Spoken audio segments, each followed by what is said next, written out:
சந்திப்பு அந்த 20 நிமிஷம் இருக்குமா? 20 minutes ஃபுல்லாவே ஆண்டவர் இதை பத்தி அதான் சொன்னாரு, என்னை ஃபாலோ மீ. சொல்லிருப்பீங்கல்ல, அதான் இயேசுவை பார்த்து அப்ப யாரு சார் நம்புவா? நீங்க அது மாதிரி பைத்தியக்கார மாதிரி பார்த்தாங்க, பார்த்தாமா ஒரு பைத்தியக்கார மாதிரி பார்த்தாங்க. அப்புறம் வந்து ஞானஸ்தானம், அப்புறம் ஒய்ஃபும் அடிக்கடி போனோம், நல்லா பல நேரங்கள் கைட் பண்ணாரு. ஞானஸ்தான லெவல் வந்து இறங்குனே அவள் முடிவு பண்ணிட்டான், இவன் மதம் ஆயிட்டான், மாறப்போறான், நீ ஞானஸ்தானம் தொட்டி விட்டு வெளியில வா, முதல் வேலை டைவர்ஸ் பண்ண. ஞானஸ்தானம் எடுத்ததுக்கு அப்புறம் அந்த நேம்லாம் மாத்திருப்பாங்களே, அதெல்லாம் எனக்கு அந்த ஆளையே தெரியாது. எனக்கு தேடி வந்த முதல் மனிதன் மதுரையிலேருந்து வர்றாரு. வெளியேவும் நீங்க அந்த அட்ரஸ் யாருக்கு கொடுக்கல இல்லையா? நானே என்ன செய்யலாம் அப்படிங்கிற உட்காந்து அடுத்த வேலை சாப்பாட்டுக்கெல்லாம் மாமனார் சார்ந்திருக்கேன், நான் போய் என்னத்தை யோசிப்பேன்னு நினைக்கிறீங்க? ஒரு மகிழ்ச்சி. எப்படி ஏன் அட்ரஸ் கொடுத்தாரு? கர்த்தர் வெளிப்படுத்தினார் சார். வெளிப்படுத்தினாருன்னு அவரே கேட்குறேன். அவருக்கு கன்ஃபியூஸ் ஆச்சு, இப்போ என்னென்ன ஊழியக்காரனா இல்லையா? சரி எனக்கு ப்ரே பண்ணுங்க. என்ன அவர் ஏதோ ஒன்று சொன்னார் என்கிட்ட, எனக்கு தெரிஞ்ச மாதிரி அகல ஆளை உயரமாக ஜோம் பண்ணி அமைச்சிட்டேன். சரி சரி. அவர் மதுரைக்கு போய் ஆஃப்டர் லாங் டேஸ் ஒரு 500 மணி ஆர்டர் வந்துச்சு. நான் வேலையை ரிசன் பண்ணி பிற்பாடு வந்த முதல் பெரிய காசு. ரட்சிக்கப்பட்ட உடனே என் வாயில் ஒரு பாட்டு வந்துச்சு, ஆண்டவர் மறைந்த பிற்பாடு தானா ஒரு சாங் வந்துச்சு. என்ன சாங்? பாடி கேட்டு யூஸ்க்கு.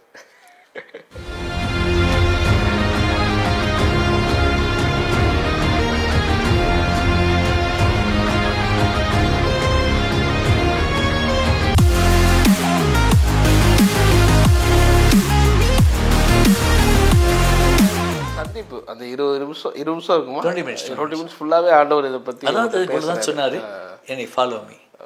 நான் கேட்ட ஒரு ஞாபகம் இருக்கு. இப்போதான் நல்ல வேலையில சேர்ந்தீங்களாம் விட்டு வந்தா நான் எப்படி என் கிருபை உனக்கு போதுனாரு. அதோட அப்பவே ஊழியத்துக்கு உங்களை என்ன ஃபாலோ மீ இல்லை, அவருக்கு அவர் என்ன வான்னு சொல்லிட்டாரு. நான் அப்பவே டிசைட் பண்ணிட்டேன். இது வரைக்கும் நான் எத்தனையோ இடங்களுக்கு போய் பார்க்காத ஒரு கடவுளை என் கண்களால் பார்க்கிறேன், சொந்த கண்களால் பார்க்கிறேன். ஸோ அப்படி நடந்து அப்போ எல்லாரும் வெளியே வர்றீங்க இல்லை, அது முடிச்ச உடனே எனக்கு அந்த பூஸ்டப்லாம் ஆயிடுச்சு. நல்லா நான் எனக்கு ஒரு ஹாப்பி. நான் கடவுளை பார்த்துட்டேன். கூத்த கேளுங்க, நான் அதை முடிச்சு நேரம் தஞ்சாவூர் வரணும்ல மறுபடியும். ஆமாம் ஆமாம். Okay okay. சாப்பிட்டீங்களா? முடிச்சுட்டு அதெல்லாம் முடிச்சுட்டு திருப்தியாக சாப்பிடுவேன். அதே நீங்கள் நான் கோயம்புத்தூர்காரனா, கிருஷ்ணாவில் அப்படி இங்கே எங்கள் ஊரில் ஃபேமஸ் ஸ்வீட் கடை நெய் மைசூர் பாக். எப்போ போனாலும் அது எனக்கு என்ன ஒருவேளை நீங்கள் அடுத்த ட்ரிப்பு தெரிஞ்சால் சொன்னா வாங்கிட்டு வந்துடுவேன். சரி சரி. அந்த மைசூர் பாக் ஸ்வீட் எல்லாம் சாப்பிட்டுட்டு நல்லா சாப்பிட்டு பஸ் ஏறி தஞ்சாவூர் போயிட்டேன். அப்போ எனக்கு வீட்டில் பார்க்குறாங்க, என்ன சம்திங் ஹேப்பன். என் ஃபேஸ் ஒரு சைனிங். நேராக பாஸ்ட்டு போனேன். நான் ஏசுனார் பார்த்தேன். எப்படி பார்த்தேன்? என்னாடு இப்படி கேட்குறாரு அப்படின்னு. அப்போ காதில் ஒரு சத்தம் அன்றைக்கி ஆரம்பிச்சது. ஏசியா 65:1 நினைக்கிறேன். அவரை குறித்து தேடாதவர்களை கண்டறியப்பட்டேன், விசாரித்து கேளாதவர்களை மேலே அவர் சொல்ல ரிப்பீட் பண்ணுறேன். அவர் பார்க்குறாரு. அவருக்கே எங்களை ஒன்றும் இல்லை. இன்னைக்கு நான் ஒரு வீட்டு ஜெப கூட்டமாக இருக்கட்டும். ஓகே புரியுது. அப்போ ரொம்ப ஆச்சரியப்பட்டிருப்பாரு, நீங்கள் என்ன பைபிளை படிக்காத. ஐயா நான் ஆண்டவரை பார்த்தேன். அவரு புரிஞ்சிட்டாரு. அவரும் தேவனால் வழிநடத்தப்படுகிற மிகப்பெரிய தேவ மனிதன். ஜாப் ரிசைன் பண்ணேன். அப்போதான் பிரச்சனை வந்துச்சு. வாடகை கொடுக்க முடியாது. கல்யாணம் ஆகி 1 வருஷம் ஆச்சு. ஒரே கலாட்டா. அப்புறம் ஞானஸ்தானம் எடுக்கிறேன்.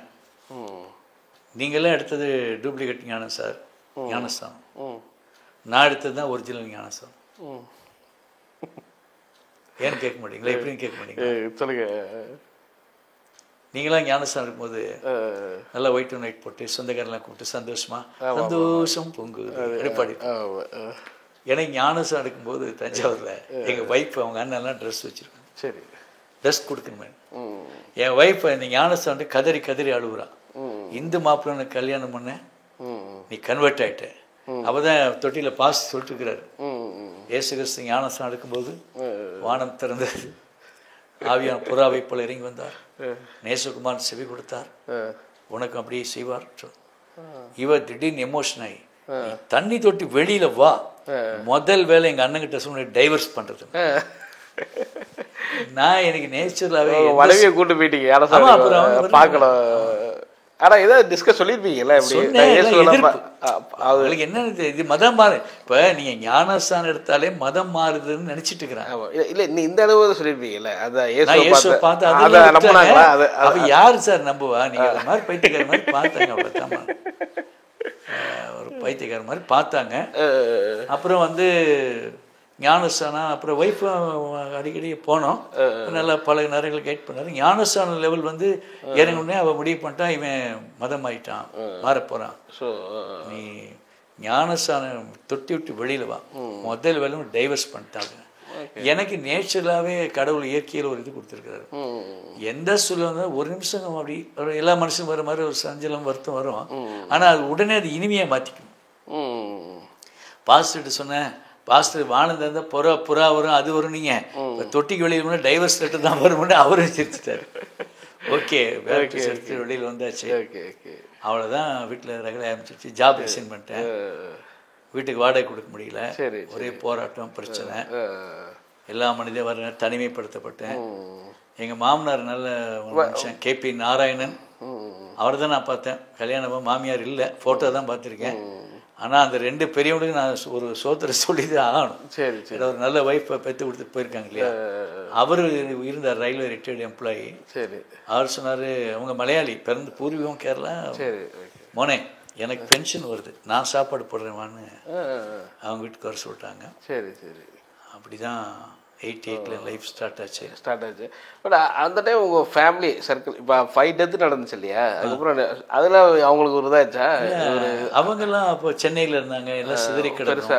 ஓகே ஓகே ஓகே, யூதர்கள் சேர்ந்துக்கிற மாதிரி சிதறி கிடந்தாங்க, கம்யூனிகேட் பெருசாக படிக்க இதில். அப்புறம் ஒய்ஃப் தான் எனக்கு எல்லாமே அவங்களுக்கு தான். அப்போ அங்கே லோக்கலில் அவங்க தானே இருக்கிறாங்க. அப்புறம் எங்கள் மாமனார் வீட்டுக்கு போனேன், அவங்க தான் சாப்பாடு போட்டாங்க. கொஞ்சம் தனிமைப்படுத்தப்பட்டேன். எல்லாம் சாப்பிட்டதுக்கு அப்புறம் தான் எங்களுக்கு சாப்பாடு வரும். அது பார்த்தீங்கன்னா பொரியல் இருக்காது, ஒன்றும் இருக்காது.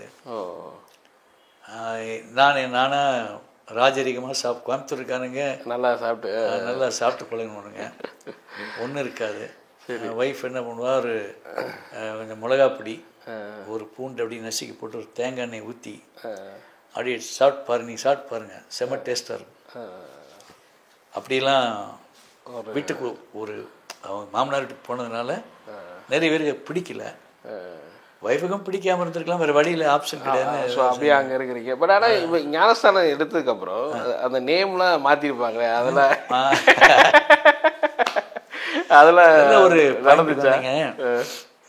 பாஸ்ட் வந்து உனக்கு சைமன் என்று பெயர் வைக்கிறேன், சீமோன் என்று பெயர் வைக்கிறேன். நான் வெளியே வந்து கேட்டேன், சரி, ஏற்கனவே அப்பா அம்மா ஒரு பேர் வச்சுட்டாங்க. சரி சரி, TM சௌந்தரராஜன் அழகான பேர். சரி சரி, அது எதுக்கு பாஸ்டர் சைமன்? இல்லை அது கிறிஸ்டினானா ஒரு கிறிஸ்டின் பேர் இருக்கணும்னு கேட்டார். அப்போ கிறிஸ்டின் பேர் வச்சுக்கிட்டே தான் இயேசு விசுவாசி இருப்பாரா?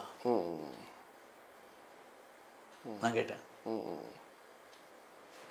சரி, ஒரு கிறிஸ்டின் பேர் வைக்கலன்னா இயேசு போயிடுவாரா? ஓகே, நீ ஞானஸ்தானம் செல்லதா? எனக்கு எல்லாம் நம்பிக்கையில் பாஸ், நான் இதே பேரில் தான் இருப்பேன்ட்டு. கேள்படி அப்படின்னாரு. பேர்லாம் மாற்றி நான் ஒத்துக்க மாட்டேன்ட்டு. அப்புறம் அந்த பேரில் தான் வச்சாரா? அவர் சைமன் தான் வச்சாரு. வச்ச தான் தொட்டி விட்டு வெளியில் வருவான். சரி சரி, தனித்தொட்டில் வச்சு அமைக்குதான்னு சொல்கிறேன் பேர்.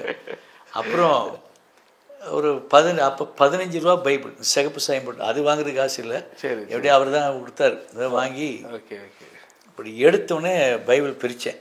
பிரித்த உடனே கண்ணில் பட்டது முதல் 3 வசனங்கள். ஒன்றாக இயேசு கிறிஸ்துவ விசுவாசி, அப்படி நீயும் வீட்டார் ரட்சிக்கப்படுவீர். 2ஆம் முறை ஓப்பன் பண்ண பிரசங்கின் புஸ்தகம் 6:10, எக்லெசியஸ் சாப்டர் 6. இருக்கிறவன் எவனும் தோன்று முன்னரே பேரிடப்பட்டிருக்கிறான். இதை நான் உங்கள் வியர் சொல்லி ஆகணும். ஓகே, இப்போ நிறைய இந்து மக்கள் என்ன நினைக்கிறாங்கன்னா, ஞானஸ்தானம் எடுத்தாலே மதம் மாறினதான் ஃபீல் பண்ணுறாங்க. ஆமாம், இன்னைக்கு நாராயணசாமி கந்தசாமி போய் பேரை மாற்றிட்டா சொந்தக்காரெல்லாம் ஒதுக்கிடுவான்னு நினைக்கிறேன். அப்போ பைபிள் சொல்லுது பிரசங்கி 6:10 இருக்கிறவனும் தோன்று முன்னமே பேரிடப்பட்டான். இயேசு கிறிஸ்து ஒரு சிலருக்கு பேரை மாற்றினார். வேற நாட்டு இன்னொரு நாட்டிலேருந்து அரெஸ்ட் பண்ணி கொண்டு போது பேரை மாற்றினாங்க, மறுபேர் வச்சாங்க, அவன் ஊருக்கு வாயில் வர்ற மாதிரி. ஓகே, இப்போ பிள்ளைங்கள்லாம் கல்யாணம் ஆனவொடனே எங்கள் பிலிவர்ஸை ஈப்ரு பேர் அந்த பேர் வைக்கிறாம, சில பேர் வாயிலே வரமாட்டேங்குது. அவனுக்கு வாயில் வர மாதிரி வசதி தான் அந்தந்த நாட்டு சிறைச்சாலைகளை பேர் வச்சுட்டான். ஸோ என்னை பொறுத்த வரைக்கும் இந்த பேரை மாற்றுதல் எனக்கு உடன்பாடு இல்லை. என்னை பொறுத்த வரைக்கும் என் உடன்பாடு இல்லை. பேரை மாற்றுறதுனால நான் எனக்கு கிறிஸ்தவன்னு சொல்லிக்க முடியாது. என் பேர்லையோ என் காரில் இருக்கிற வசனத்திலையோ என் வீட்டில் அதெல்லாம் எனக்கு அதில் நம்பிக்கலாம். ஆனால் பேரை மாற்ற போகிறதும் இல்லை. நிறைய பரிசுத்தம் அதை பற்றி ஆண்டவர்லாம் உங்களுக்கு ஆண்டவர் அவருக்கு இது நம்ம தான் இதெல்லாம் கூப்பிடுவோம். வருஷத்துல ஏதாவது ஒரு வெளிப்பாடு ரொம்ப யோசிப்பேன். அவர் ஃப்ரெண்டுங்கிற உரிமை சொல்றேன். உலகத்திலே எழுச்சிவாயின் கடவுள் இயேசு கிறிஸ்து தான். உலகத்திலே பாவமான கடவுள் இயேசு கிறிஸ்து தான். உலகத்திலே ரொம்ப அன்பான கடவுள் இயேசு கிறிஸ்து தான். உலகத்திலே கிருபை மிகுந்த கடவுளும் இயேசு கிறிஸ்து தான். உலகத்திலே கோபம் மிகுந்த கடவுளும் இயேசு கிறிஸ்து. எல்லா அவர் என்ன தொலைஞ்சு போங்கடா போ. உனக்கு நிறைய பேர்கிட்ட சில பேருக்கு நான் என்ன சொன்னாலும் புரியாது. நான் என்ன பண்ணுவேன்னா, ஒரு தண்ணி லிட்டர் நீங்கள் 1 லிட்டர் தண்ணி பாட்டில் வச்சுருக்கீங்க இல்லையா, அதில் எத்தனை லிட்டர் தண்ணி ஊற்றலாம்? 1 லிட்டரு வாங்கின 2 பேர் காந்திபுரம் மெயின் ரோடில் போய் நின்றுக்கலாம். பெரிய அண்டா நிறைய தண்ணி ஊற்றிட்டே இருக்கலாம். எப்படி ஒரு 10 பேர் பார்க்க மாட்டோம் நம்ம நாட்டில். என்ன சார் பண்ணி இல்லை தண்ணி வர அதில் ஊற்றிடலான் இருக்கிறேன்னா, சார் அது 1 லிட்டருங்க, அது கெப்பாசிட்டி அவ்வளோதான் பிடிக்கும். இப்போ உங்களுக்கு ஒரு கெப்பாசிட்டி, எனக்கு ஒரு கெப்பாசிட்டி, நம்ம முன்னாடி இருக்க ஒரு கெப்பாசிட்டி. இந்த கெப்பாசிட்டிக்கு மேலே நீங்கள் என்ன சொன்னாலும் அவனுக்கு விளங்காது, புரியாது. அப்படி புரிகிற மாதிரி சொல்கிறதுக்கு இன்றைக்கி ஆட்கள் குறைவு. நம்ம தான் பயமுறுத்தல் எடுத்துன ரூல்ஸ் அண்ட் ரெகுலேஷன்ஸ் கொண்டு வந்துடும் இல்லையா. புரியுது. என் வீட்டில் இந்த சாமி படத்தெல்லாம் எடுத்துருன்னு எங்கள் பாஸ்டர் ஒரு நாள் சொல்லவே இல்லை. கூட இருந்தால் அந்த போட்டாலாம் தூக்கி வீசிடு, போட்டாலும் தூக்கி நான் 30 வருஷம் 40 வருஷம் கொடுத்து எப்படியே தூக்கி வீசுறதுன்னு. ஒரு நாள் கடவுள் சொன்னார் தூக்கி வீசு. எடுத்ததுக்கு அப்புறம் வச்சிருந்தீங்க. கொஞ்ச நாள் வச்சிருந்தேன். நான் மறைக்க போய் சொல்லுவேன். கொஞ்ச நாள் வச்சிருந்தேன். கிறிஸ்தவ வேதம் கிறிஸ்தவர்களுக்கு சொல்லுகிற காரியம் விக்கிரக வழிபாடு ஆகாது. நான் சொல்றேன், நீங்க தயவுசெய்து இந்த பதிவை நல்லா புரிஞ்சு. பைபிள் கிறிஸ்தவர்களுக்கு, பைபிளை பின்பற்றுவர்களுக்கு சொல்லுகிற கட்டளை விக்கிரக வழிபாடு வேண்டாம். 4ஆம் அதிகாரத்தில் நீங்கள் உங்களை கெடுத்துக்கொண்டு ஆணருவம் பெண்ணுருவம் ஆகாயத்து பெரிய லிஸ்ட்டை. இங்கே கத்தோலிக்கில் பைபிள் பார்த்தீங்கன்னு சொன்னால் விக்கிரக ஆராதனை குறித்து எச்சரிக்கைன்னு போட்டிருக்கு. யாருக்கு போட்டிருக்குன்னா கிறிஸ்துவ பின்பற்ற மக்களுக்கு, மற்றவங்களுக்கு இல்லைங்கிறது நான் பதிவு பண்ண விரும்புகிறேன். நான் இப்போ கிறிஸ்துவனாக இருந்தேன்னா எனக்கு அது தேவை. அதனால் எனக்கு அதை தெரிஞ்சுக்கிற வரைக்கும் எனக்கு பெருசாக ஒரு இது இல்லை. அப்போ எல்லாம் சொல்லும்போது நான் சொன்னேன், ஆவியான இது புரியல, புரிய வையுங்கன்னு கேட்டேன். ஓகே. நான் அதில் இன்னைக்கு கூட அங்கே 36 வருஷத்தில் எங்க புரியலன்னு ஒரு ஃப்ரெண்டு மாதிரி கேட்கேன். உண்மையிலேயே எனக்கு புரியல ஆண்டவரே, இவனுக்கு என்ன சில பேர் சொல்கிறது, இவனுக்கு என்ன சொன்ன புரிய மாட்டேங்குது, எனக்கு படித்தாலும் புரிய மாட்டேங்குது, சில விஷயம் சில சொன்னாலும் புரிய மாட்டேங்குது. எல்லாம் ஒரே பைபிள் தான் கையில் வச்சுருக்காங்க. அவங்கவுங்களுக்கு சாதகமான வசனத்தை எடுத்துக்கிறாங்க, அவங்கவுங்களுக்கு சாதகமானது பேசுகிறாங்க. எனக்கு புரியலேன்னு நான் உண்மையிலே என் நேரம் வரை கேட்டேன். இந்த ஃபோட்டோ சாமி ஃபோட்டோ புரியல எனக்கு. என் கூட ஒரு படித்த ஒரு பையன் வீட்டுக்கு நான் போகிறேன். நான் அடுத்த நாள் எனக்கு ஒரு விஷன் தரிசனம். நானும் அந்த பையன் எடுத்த ஃபோட்டோ இருக்குது. அவங்க அக்கா வாடா அப்படின்னு சொல்லிட்டு என் பேரை சொல்லி கூப்பிடுறாங்க. நான் இப்படி நம்ம உட்காந்துருவோம். அவன் அங்கே இருக்கிற ஃபோட்டோக்கு நேராக ஒரு டீப்பாய் போட்டு தட்டில் இட்லி சட்னி சாம்பார்லாம் வைக்கிறாங்க. சரி, நாங்கிட்ட அக்கா இங்கே வாக்கா, நான் இங்கே உயிரோடு உட்காந்துருக்கேன், எனக்கு என்ன படையில் அப்படி நான் செத்தா போயிட்டேன்னு கேட்டேன். சரி, அவங்க சொல்கிறாங்க இந்த ஃபோட்டோ இருக்குது யாரா அப்படிங்கிறேன். நான் தான். பக்கத்தில் இருக்காரு உங்கள் தம்பி தான். 2 பேர் இங்கே இருக்கிறா, அதில் இருக்கிறா, அதில் இருக்கிற இங்கே இருக்கிற, எங்கே கொடுத்தா என்னன்னு கேட்டாங்க. நான் சொன்னேன், அக்கா நான் இங்கே உயிரோடு உட்காந்துருக்கேன், அங்கே உயிர் இல்லைன்னு சொன்னேன், முடிச்சிட்டேன். Okay okay. ஸோ இதான் உங்களுக்கு சொப்பனம் பார்க்குறீங்க. ஆண்டவர் சொல்லிட்டாரா, உயிர் உள்ளதை போய் உங்களுக்கு புரிஞ்சா சரி, புரிஞ்சிருச்சு பார்க்குறவங்களுக்கு உடனே ஆயிரமா. இப்போ அடுத்து கிறிஸ்துவனால பிற்பட என்ன பிரச்சனைன்னா, எனக்கு ஒரு பர்த்டே ஒரு வெட்டிங்னா வர நம்ம கிறிஸ்துவ மக்களை ஒரு ஏசுனார் படத்தை வாங்கி கொடுக்குறாங்க. கத்தோலிக் ஃப்ரெண்ட்ஸ் வந்தால் ஒரு மாதா செலவு ஐயா உங்களுக்காக நான் இத்தாலி போனேன் அப்படின்னாங்க. நீ என்ன பண்ணுவீங்க? நான் வாங்கி அன்புக்காக வாங்கி அப்படி ஆனால் புரிஞ்சு. ஸோ அந்த டைமில் பார்த்ததுக்கப்புறம் நீங்கள் அவங்க மாமனார் வீட்டுக்குள்ள எப்போ இருக்கிறீங்க, எப்படி உங்கள் மினிஸ்ட்ரி அப்படி ஆரம்பிக்கிறீங்க? என்ன பண்ணுறீங்க? பைபிள் படிக்கிறீங்களா? என்ன பண்ணீங்க? பைபிள் படிப்பேன். சரி. எங்கள் ஒய்ஃபு அப்போ ரொம்ப அழகாக இருப்பாள். நாங்கள் 2 பேருமே கொஞ்சம் அழகாக இருப்போம்னு நாங்கள் நினச்சிக்கிறோம். தூங்கும்போது ரொம்ப பியூட்டிஃபுல்லாக இருப்பான். சரி சரி சரி. நான் உட்காந்து யோசிப்பேன், தூங்கும்போது இவ்வளோ அழகாக இருக்கிறாள், தூங்கி எழுந்திரிச்சோடனே நம்மளை டச் பண்ணி நீ மதம் மாற்ற, ஒன்று வேலையை விட்ட, ஒன்று வேலைக்கு போ, இல்லை வேலை செஞ்சுட்டு எதை அப்படி போட்டு அப்படி பாயராளே ஆண்டவரே சரி அப்படின்னு சொல்லும்போது அந்த வசனத்தை ஞாபகப்படுத்தினார். அப்போஸ்தலர் 3:16. ஒருத்தர் ரட்சிக்கப்பட்ட ஒரு குடும்பம் ரட்சிக்கப்படுங்கிறார். So salvation is a fire. அந்த காலத்தில் கரிய ஸ்திரிப்பட்டில் இவ்வளோண்டு கரியை போட்டு முழுசும் நெருப்பறி. அப்போ ஒரு ரட்சிக்கப்பட்ட மனிதனை கொண்டு ஆண்டவர் அநேகரை சந்திக்க வல்லவர். அவன் நான் இவளுக்காக ஜெபிக்க ஆரம்பித்தேன். கரெக்டாக 3 மாதம் அவனும் ஞானஸ்நானம் தான். அதே தொட்டியில் சபையே கடிச்சு. சிஸ்டர் ஜோக் அடிக்கலையே, விளையாடலையே. ஏன்னா அந்த அளவுக்கு அவங்க என்ன நான் பேட்டு மனம் எப்படி அவங்களுக்கு அந்த மாற்றம் அது நீங்கள் அவங்கள தான் கேட்க. அதுதான் அவளை நீங்கள் அந்த ஒரு அவங்க என்னன்னா அவங்க அந்த வாழ்க்கை முறை அது எப்படி கேட்டிங்கன்னா, எனக்கு ஊழியமே தெரியாது. சரி. நான் இருந்ததே ஒய்ஃப் வீட்டில் முதல் மதுரையிலேருந்து ஒருத்தர் வர்றார். இவங்க வீட்டுக்கு வர்றார். சரி. டிஎம் சுந்தரன் யாருங்கன்னு கேட்டு எப்படியோ வந்துட்டாங்க. புதுசாக கல்யாணம் நல்லி வீட்டுக்காரராக இருக்கும் அப்படின்னு சொல்லி வர்றாரு. ஐயா பிரைஸ் லார்ட் சோத்திரங்கிறாரு. சோத்திரம் பாஸ்டர் நல்லா இருக்கீங்க. நான் பாஸ்டர்னு யாருங்க சொன்னாருங்க. ஏன்னா எனக்கு கிறிஸ்தவம் விளங்கியும் விளங்காத ஒரு ஸ்டேஜ் ரசிக்கப்பட்டிருக்கிறேன்.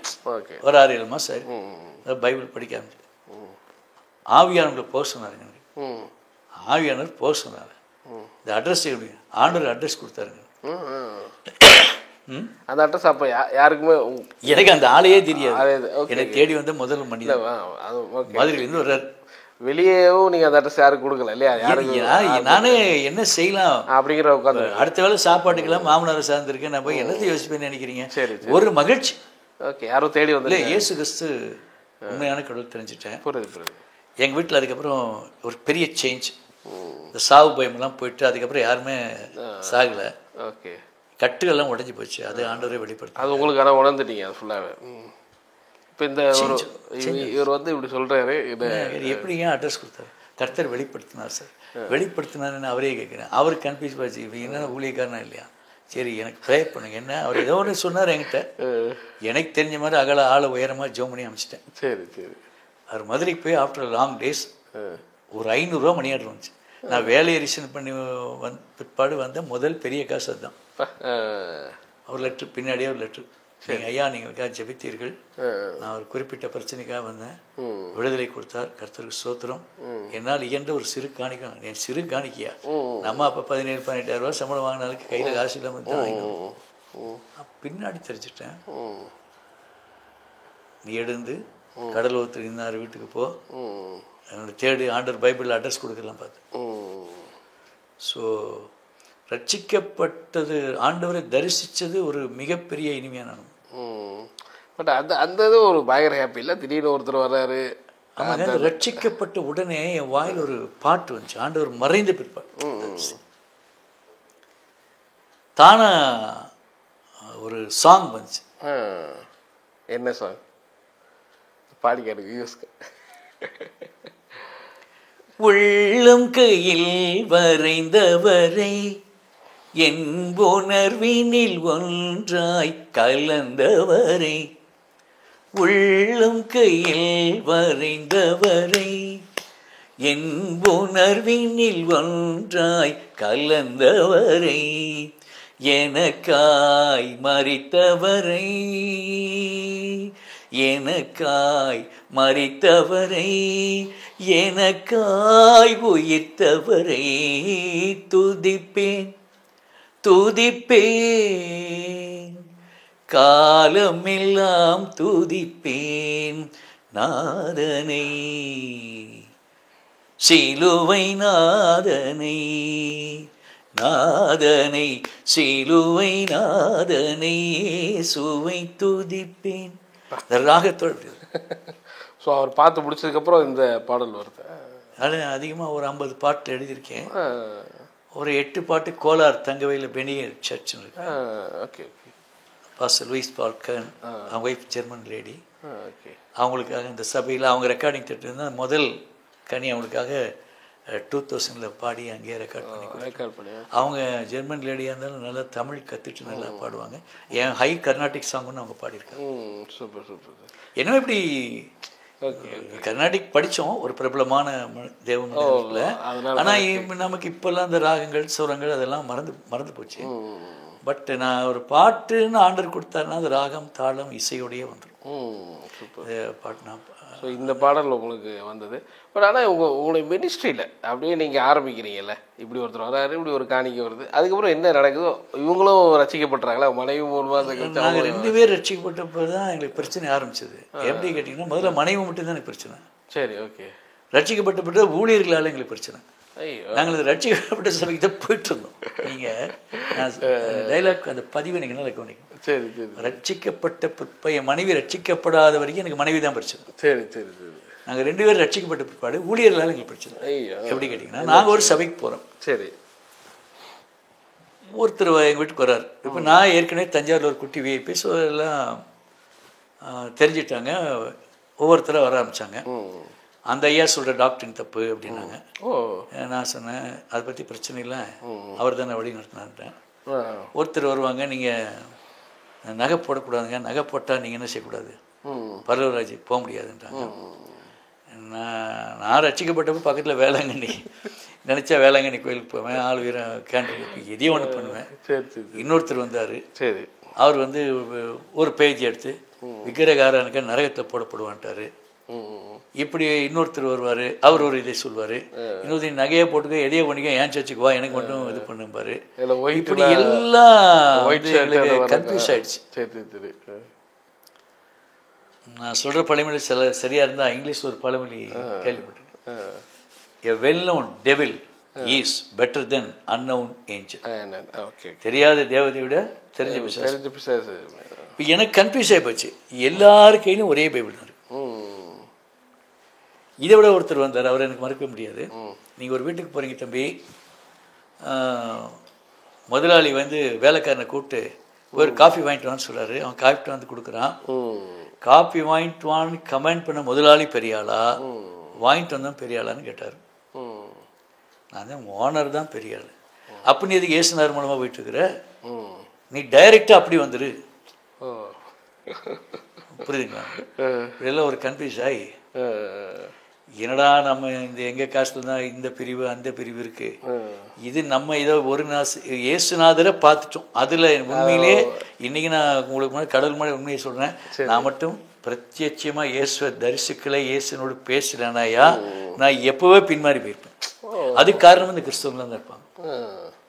ஏன்னா நீங்கள் பார்த்தீங்கன்னா வெஜிடபிள் மார்க்கெட் மாதிரி ஆளுக்கு ஒன்று நான் என்ன இதுதான் வந்து நான் சொல்கிறது தான் சரியான சத்தியம், நான் சொல்கிற டாக்டர் தான் கரெக்டு, நான்னா எல்லாரும் ஒரே பைபிள் தான் வச்சுருக்கேன். அப்படி எல்லாம் சொல்லுமே எங்களுக்கு ஆக்சுவலி நாங்கள் இந்த மக்கள் கன்ஃபியூஸ் ஆகிப்போம். கிட்டத்தட்ட 40,000 பிரிவு கிட்ட இருக்கு. ஓகே, ஒரு நாள் எத்தனை 40,000 பிரிவு இருக்கு. இது வெளியில் சொல்லிடாதீங்க. சொல்லிட்டீங்களா இப்போ மீடியாவில்? அவன் அதே ஒருத்தர் ஆராய்ச்சி பண்ண வச்சேன் 40,000 பிரிவு இல்லை சொல்கிறேன். ஓகே சரிங்களா? நீங்கள் சொல்லி அப்போ நான் எனக்கு ஒரு கோவம் வந்து அந்த காலையில் ப்ரேயருக்கு இருந்துச்சு, டெம்டேஷன் ஆகிட்டேன். சரி சரி சரி. என் நம்ம ஏதோ ஒழுங்காக ஒரு சபைக்கு போயிட்டுருக்கோம், ஆளுக்கால் சொல்லணும். இப்போ ஏவேன்னு சொல்கிறது உண்மையான சபை, ஏதோ உண்மையான இயேசு, யார் சொல்ல உண்மையான இந்த பைபிளை வேகமாக செவுத்தில் அடிச்சு போயா, எனக்கு ஒன்றும் வேண்டாம், நாளைக்கு போய் பாஸ்டர்கிட்ட போய் இந்த ஞானசானம் கேன்சல் பண்ணலான்னு சொல்லி கேட்க போகிறேன்னு சொல்லிட்டு நான் நினச்சிட்டேன். அப்படி எடுத்துக்கலாம் கேன்சல் பண்ணிக்கலாம் நான் நினச்சிக்கிட்டேன். ஏன்னா ஞானசானத்தை கேன்சல் பண்ணலான்னு யோசிச்சோம். ஒரே மனுஷன் நான் நினைக்கிறேன். நான் வந்து ஏதோ ஒரு ஆண்டவரை தரிசித்தேன், நான் அவருக்கு போனேன். இந்த இப்போ நீ இது ஞானசானம் எடுக்கணும், என்னை பொறுத்த வரைக்கும் ஞானசானம் புற அடையாளம். சரி சரி. நான் ஒரு அக்ரிமெண்ட் பண்ணிக்கிறேன் ஆண்டவரோட, நான் இதெல்லாம் செய்ய மாட்டேன். ஆமாம் ஆமாம், ஒரு புற அடையாளம். ஆமாம், அதுக்காக. Okay okay. அதில் பல பிரிவு, அது பலது. சரி, இது எடுத்தா தப்புங்கிறான், அது எடுத்தா அது கூட நான் வர விரும்பல. அது நிறைய இருக்கு. இப்போ நீங்கள் என்னை பொறுத்த வரைக்கும் நீங்கள் ஞானசானம் எடுத்தீங்களா, ஆமாண்ணா போ, முடிஞ்சு போச்சு. இதுக்கு உள்ளேயும் போக வேண்டாம், வெளியிலையும் போக வேண்டாம், அவங்கவுங்க கான்ஸ்டியூஷன் விட்டுடும். ஏன்னா நம்ம பெரிய நான் அதுக்குள்ள வரலையா, ஏதோ நிம்மதியா இருக்கிறேன். நீங்க எல்லா பாஸ்டும் இது சரியா அது சரியானோம்னா இப்போ doctor William Booth Salvation Army பேப்டிசமே இல்லைங்கிறான். ஆமாம் ஆமாம் ஆமாம். கொடிக்கு கீழே நின்று பிரமாணம் எடுத்துங்கிறான். அவருடைய டாக்டர் வந்து சோப் சூப் சால்வேஷன். ஆமாம் ஆமாம் ஆமாம். பசியாரம் சோறு கொடு குளிப்பாட்டு விடு அப்புறமே சுவிசேஷம் சொல்லுங்கிறான். மிஷினரி எல்லாம் அப்படிதான். ஓகேங்களா ஓகேங்களா. இப்போ நான் தெரியாம தான் கேட்குறேன். சால்வேஷன் ஆர்மியில் ஞானஸ்தானம் எடுக்காம கொடிக்கு கீழே பிரமாணம் எடுத்து ஆண்டவருக்காக உழைக்கிறவன், தியாகம் செஞ்ச வில்லியம் பூத் மாதிரி ஐயாமார்கள் பரலோகத்துக்கு போவாங்க போக மாட்டான்னு மார்க் போடுறது நீங்களும் நான் யார்? கண்டிப்பாக நம்ம ஜட்ஜ் பண்ணுறதுக்கு ஒன்றும் இல்லை. ஸோ இப்போ இப்படி ஒரு இது உங்களுக்கு நடக்குது, டக்குன்னு யோசிக்கிறீங்க, கேன்சல் பண்ண ஞானஸ்தானத்தை கேன்சல் பண்ண நினைக்கிறீங்க. அன்னைக்கு ஆவியானவர், இப்போ இயேசுவரில் ஆவியானவர் என்னோட இடைப்பட ஆரம்பிச்சார். சரி சரி.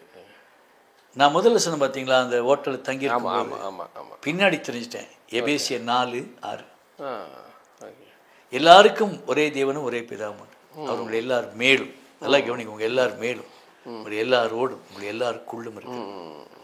எல்லாருக்குள்ளேயும் ஆண்டு இருக்கிறார். அவர் விரும்பினதான் வெளிப்படுறார். வெளிப்படுத்து பாருங்கிறார். 1 கொரிந்தியர் 3:16 சொல்லுது, கிறிஸ்துவானவர் நீங்கள் தேவனுடைய ஆலயம், தேவனுடைய ஆலயம் உங்களுக்குள்ள இருப்பது தெரியாதாங்கிறார். ஓகே. கொலேசியர் 1:27 சொல்லுது, கிறிஸ்துவானவர் மகிமை நம்பிக்கையாய் உங்களுக்கு உள் இருப்பது இந்த ரகசியம். இந்த ஆவியானவர் அப்போதான் கிரேட்டஸ்ட் எக்ஸ்பீரியன்ஸ்.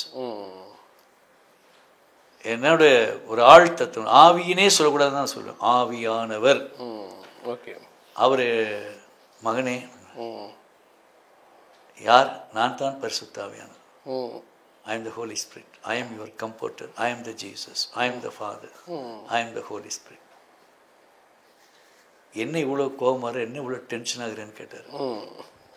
ஆண்டவரே, என் முன்னாடி யாரும் இருக்கிறத உணர்றேன், ஆனால் பார்க்க முடியல. Okay okay. ஆளுக்கு ஒன்று சொல்லலாம். நான் ரட்சிக்கப்பட்ட இதில் பல ஜாதி பிரிவுகள் இருக்கிற மாதிரி ஒருத்தர் CSI, RC, AG, PG, Pentecost, carrot, தக்காளி, முட்டைங்கிற மாதிரி நிறைய பேர் வர்றான். எனக்கு பிடிக்கல. பவுலை வழி நடத்துவேன், நானே உன்னை வழி நடத்துவேன் சொல்கிறேன். அன்னிலேருந்து நான் தூங்கும்போது தலைமட்டில் பைபிள், எக்ஸ்ட்ரா நோட் புக், பேனா வச்சுக்கோங்க. அவர் அதிகாலை எழுப்பி கற்றுக் கொடுக்குறவர். கல்விமானி நாவுகளை தந்துருக்கிறார். காலையில் போர்ஷன் வாசிக்க சொல்லுவார். இதான் அதன் அர்த்தம் பாரு. இப்போ உலகம் சுற்றும் போது ஏகப்பட்ட ரெஃபரன்ஸ் பைபிள் வாங்கி பார்த்தா ஒன்றில் நான் ஒரு முறை வெளிநாட்டில் ஒரு புக்கு பார்த்தேன். சரி. கொஞ்சம் புளித்தமா முழுதும் புளிப்பாக்கு. ஆமாம். அதை ஆரம்பிக்கிறான், முடிக்கிறான், அதை வச்சு முடிக்கிறான். இவ்வளோ பெருசு இருக்குது ஒரு வசனத்துக்கு. ஆமாம். அதே ஆண்டவர் ஜூஸாக 2 லைனில் எனக்கு காட்டிட்டார். பழைய துருத்தி புது துருத்தின்னு என்னன்னு அன்றைக்கே காட்டிட்டார்.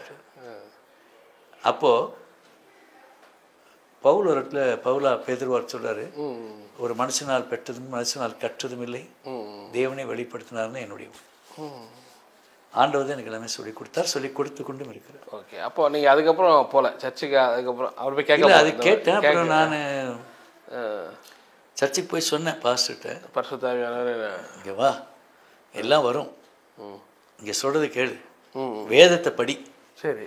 வேதத்தில் இருக்கிறத நாங்கள் உபதேசம் பண்ணுறோம், பைபிளில் இல்லாத அவுட் ஆஃப் இதாக நான் பேசுகிறேன், நீ கேளு. வேதத்துக்குள்ளே தான் நம்ம சபை நடக்குது, வார்த்தைக்குள்ளே தான் போகுது. அது உண்மை. அப்படி தான் கண்டினியூ பண்ணேன். ஓகே. அப்படி போச்சு. அதுக்கப்புறம் 88லேருந்து ஃபுல்லாகவே மினிஸ்ட்ரிக்குள்ளே இருக்கிறீங்க? இல்லை, வரல. அது 88ல் வந்து நான் ஒரு விஷயத்தில் தெளிவாக இருந்தேன். சரி. தமிழ்நாட்டின் மிகப்பெரிய கவிஞர், அர்த்தமுள்ள இந்து மதம் எழுதின கண்ணதாசன், மாபெரும் கவிஞர் கண்ணதாசன் வந்து இயேசு காவியம்னு எழுதுறாரு. ஆமாம். என்கிட்ட அந்த புக் இருக்கு. ஓகே. படித்து பார்க்கும்போது, மண்ணிட இயேசு மறுபடி வருவார் என்பது சத்தியமே, அவர் வருகையில் நானும் காண்பேன் என்பது நிச்சயமே, எத்தனையோ காவியம் எழுதினேன், இது ஒன்றே இரவா காவியங்கிறார். அதுக்கு பிறகு அவர் இந்த இரவாக்கு அமர காவியம் சொல்லுவோம். சில காவியங்கள் காலத்தால் அழியாது, இதுவும் அழியாது, இடையில வந்து எத்தனையோ அழிஞ்சு போகும். ஓகே. அப்போது இவ்வளவு புக் எழுதி, இவர் புக்கு நான் எவ்வளோ வாங்கி படிச்சிருக்கேன், இவரே இரவா காவியம்னா அப்போ அதை பற்றி கொஞ்சம் வாங்கி படித்து பார்த்தேன். நிறைய பைபிள் படிக்க ஆரம்பித்தேன். நிறைவேற்று வாய்ப்பு கிடைக்கும்போது அந்த அந்த போதகருடைய ஒரு 3-4 வருஷம் அந்த சபையிலே நானும் என் ஒய்ஃபெல்லாம் இருந்தோம். இந்த லெட்டர் மினிஸ்ட்ரி பண்ணோம். அப்போ லெட்டர் மினிஸ்ட்ரி அவங்கவுங்க மக்கள் குறைகளை எழுதும்போது நம்ம லைஃபே பரவாயில்லைங்கிற மாதிரி லெட்டர்ஸ் எல்லாம் வரும். கண்டிப்பாக அதை பார்த்து இது பண்ண ஆரம்பித்தோம். ஐயா ஒரு 50 ரூபா வேணும்னு கேட்பேன். என்கிட்ட இது காசு அங்கே போய் முட்டி போடும் பாரு. அப்போ அந்த செவலில் மணல் தான் இருந்தது. 1/2 மணி நேரம் முழங்கால் போட்டு வந்து அப்படியே ஒரு 50 ரூபா கொடுப்பார். கம்பெனி எக்ஸிக்யூட்டிவ் போஸ்டிங் இருந்தோம். இந்த 50 ரூபா இந்த பாடு. ஐயா லஞ்சுக்கு போயிட்டு வரும். இங்கே சாப்பிட்டா சூரிய இறங்காதா அப்படிம்பாரு. அங்கே ஏதோ ரேஷன் அரிசி இருக்கும், ஒரு ரசம் இருக்கும், சரி, இல்லைன்னா அதிகமாக நாங்கள் இந்த கஞ்சி இருக்கும், ஒரு அது லேட் ஆச்சுன்னா துவையிலும் கிடைக்காது, இல்லைன்னா ஒரு ரசம் முட்டைகோஸ் பொரியல் இருக்கும். வீட்டுக்கு போனால் 2-3 பொரியலோடு சாப்பிடலாம். ஆனால் அப்போ நினச்சிக்கிறேன் என்னடா இப்படி இருந்தும் ரசிக்கப்படுறதுக்கு முன்னாடி ஒரு வேலையில் நல்ல போஸ்டிங், இப்போ ரசிக்கப்பட்டதுக்கப்புறம் இது கஷ்டப்படுற மாதிரி இருக்கே ஒரு அப்படின்னு கஷ்டங்கள் இருந்தது சார், இல்லைன்னு சொல்ல முடியாது. பொருளாதார கஷ்டங்கள் இருந்துச்சு. தனிமைப்படுத்த ஃப்ரெண்ட்ஸ் வீட்டுக்கெல்லாம் போனால் நீ வேறு ஜாதி ஆகிட்ட போவாங்க, அதெல்லாம் இருந்தது. ஆனால் இதை எல்லாம் ஓவர் கம் பண்ணி ஒரு பெருசு ஒன்று நின்றுச்சு. என்ன கேட்டிங்கன்னா, எல்லாரும் நீங்கள் எத்தனை பேர் இயேசு தரிசிக்கிறாங்கன்னு தெரியல. ஒரு கடவுள், ஒரு உயிருள்ள கடவுள், இந்த கடவுளே நான் தரிசிச்சிட்டேன். அவருடைய நேரடியாக பார்த்துட்டேன், வாய்ஸ் கேட்டுட்டேன். ஏன்னா அவர் பிளஸ் பண்ணிட்டாரு. என்ன பிரதர்? ஸோ அந்த அந்த தரிசனம் தான் உங்களுக்கு ரொம்ப இல்லை எப்போயுமே ஒரு ஸ்டேட்டாக இருந்தது. பட் அப்படியே நீங்கள் இருக்கும்போது இப்படி சர்ச்சில் அப்படி போய் மினிஸ்ட்ரிலாம் பண்ணிட்டு இருக்கிறீங்க. இதெல்லாம் அந்த 88க்கு அப்புறம் நீங்கள் வேலையே பாடிட்டீங்க, பாடி ஃபுல்லாக மினிஸ்ட்ரி தான் பண்ணியாச்சு. சாப்பிட்றதெல்லாம் அங்கே தான் சாப்பிட்டுட்டீங்க. என்ன அதுக்கப்புறம் என்ன நடக்குது? சர்ச்சிலே ஃபுல்லாக சாப்பிட்டு அப்பப்போ கொஞ்சம் நான் ரொம்ப சாப்பாடு பிரியன். திமிர் அடக்கிறதுக்காக ஆண்டவர் எங்கள் பாஸ்ட்டை வச்சு எங்கள் கஞ்சி குடிச்சா இருக்காதா, ரசம் சாப்பிட்டா இருக்காதா, அப்படி பழகினேன். வீட்டில் வந்து சாப்பிடுவேன், எல்லாம் பண்ணிட்டு இருந்தேன். ஒரு 4 இயர்ஸ் அவர் கூடவே வச்சிருந்தாரு. எல்லா இடத்துலையும் நடக்கிறது அங்கேயும் 92 இல்லை, எல்லா இடத்துலையும் நடக்கும் அங்கேயும் நடந்தது. என்ன இவனுக்கு மட்டும் ஸ்பெஷாலிட்டி கொடுக்குறாரு, எங்கே போனாலும் கூட்டிகிட்டு போவார், நிறைய காரியங்களையும் சொல்லி கொடுப்பாரு. டெலிவரன்ஸ் மினிஸ்டர் என்ன, ஆவிகள்லாம் என்ன, எந்த ஸ்பிரிட் எப்படி இருக்கும், அது ஸ்மெல் என்ன, நிறைய கற்றுக் கொடுத்தாரு. அப்போ அங்கேயும் பிரச்சனைகள் வரும்போது, வீட்லேயும் பிரச்சனை வரும்போது 92ல் கோயம்புத்தூர் ஷிஃப்ட் ஆகணும். கோயம்புத்தூர் போன்ட்டார் ஆண்டவர். அவரே சொன்னார், நீ போ, நான் கூப்பிடும்போது வாண்டார். ஆஃப்டர் 25 இயர்ஸ் அதுக்கப்புறம் தான் அவர் போய் பார்த்தேன். இடையில போகும்போது தஞ்சாவூர் வரைக்கும் போய் அரைகுறையாக பார்ப்பேனே தவிர அந்த அவர் கூட இருக்கிற வாய்ப்பு இல்லை. இப்போ லாஸ்ட் இயருக்கு முன்னாடி 2 இயர்ஸ்க்கு முன்னாடி ஒரு ஞாயிற்றுக்கிழமை சென்னையில் இருக்கிறேன். ஃபோன் எங்கே இருக்கிறேன் நான், சென்னை, அடுத்த ஞாயிற்றுக்கிழமை நீங்கள் சபையில் இருக்குன்ட்டு போன வச்சுட்டு அப்புறம் நான் கேன்சல் பண்ணிட்டு போனேன். 93ல் அப்படி வெளியே கோயம்புத்தூர், 92ல் கோயம்புத்தூர் வரும். அதுக்கு இடையில வந்துட்டு போயிட்டு இருந்தேன். வீட்டில் உட்காந்து என்ன பண்ணுறது, அப்புறம் எங்கே வரணும்ல, அப்புறம் வந்து தெரிஞ்ச கிறிஸ்டின் ஃப்ரெண்ட்ஸ் எல்லாம் அப்படி இங்கே வரும்போது எப்படி கோயம்புத்தூருக்கு வரும்போது என்ன கையில் காசு வச்சுருந்தீங்க, வீடு வாடகை பிடிச்சிங்களா, என்ன ஃபஸ்ட்டு இப்படி ஒரு நாய்க்கு பையன் ரட்சிக்கப்பட்டான் அப்படிங்கிறது எங்கள் ஊரில் ஒரு பேசும் பொருளாயிடுச்சு. சரி, குடும்பங்களில் பேசும் பொருளாயிடுச்சு. அப்புறம் ஒரு சிலர் வந்து எப்படி கொஞ்சம் இன்ட்ரெக்ஷன் ஆனாங்க. அதில் எனக்கு மறக்க முடியாத 2 பேர் சொல்லணும். ஒன்று வந்து மிஸ்டர் பிரபு IAAS, Indian auditing accountant general, deputy accountant, சென்னையில் இருந்தார், திருவனந்தபுரத்தில் இருந்தார். அவங்க ஃபேமிலி எனக்கு பழக்கமாச்சு. அதை வந்து ஒருத்தர் மூலமாக எபினேசர் ஏசின்னு பிரதர்ஸ் இருந்தாங்களே, எபினேசர் இங்கே கோயம்புத்தூரில் பாடிட்டு இருந்தார். இப்போ இல்லை, அவர் தான் எனக்கு கீர்த்தனை பாட்டில் சொல்லி கொடுத்தாரு. அவங்க மூலமாக அந்த ஃபேமிலி அறிமுகமாச்சு. அவங்க மூலமாக பெயிண்ட் கடை ரத்தனம்னு ஒருத்தர், இப்போ அவர் இல்லை, அவர் அறிமுகம் பண்ணார். இந்த 3 பேர் நாங்கள் ஒரு கடையில் சொல்லி ஆகணும். அப்போ அவங்க அந்த அம்மன் குளத்தில் வீடு கோயம்புத்தூரில் அவங்க வீட்டில் தங்கினேன், ஜெபம் பண்ணேன், அப்படிலாம் கொஞ்சம் சப்போர்ட் பண்ணாங்க. வீட்டு ஜெப கூட்டம் மாதிரி நடத்த ஆரம்பித்தோம். அதில் கர்த்தர் பயங்கரமாக அசைவாடினார். எல்லாம் சொன்னாங்க, இவன் ஒரு ஸ்பெஷல் இருக்குது அப்படி தான் சொல்லுவாங்க. பிடிக்காதவங்க விலைக்கு போனாங்க, பிடிச்சவங்க என்னை என்கரேஜ் பண்ணாங்க. வீட்டு ஜெப கூட்டம் நடத்த ஆரம்பித்தேன். அப்படி மெல்ல மெல்ல கொஞ்சம் மக்கள் தெரிய ஆரம்பித்தாங்க. அப்புறம் கோயம்புத்தூருக்கே வந்துடலாம் அப்படிங்கிற ஒரு சூழல் ஆண்டவர் போனார்.